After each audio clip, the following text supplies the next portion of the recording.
Okay, I'm doing the lift test on my V12 because it's been squeaking. So I'm going to lift it up and see if it still squeaks when I pick it up.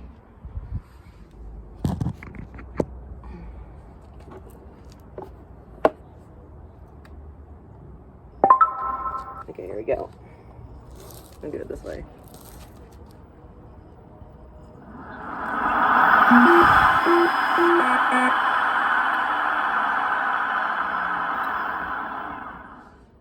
I'm gonna do it one more time.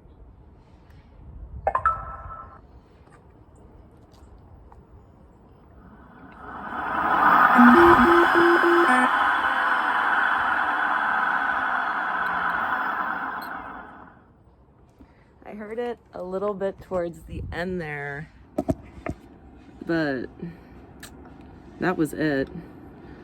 Any troubleshooting would be appreciated. Thanks, everybody.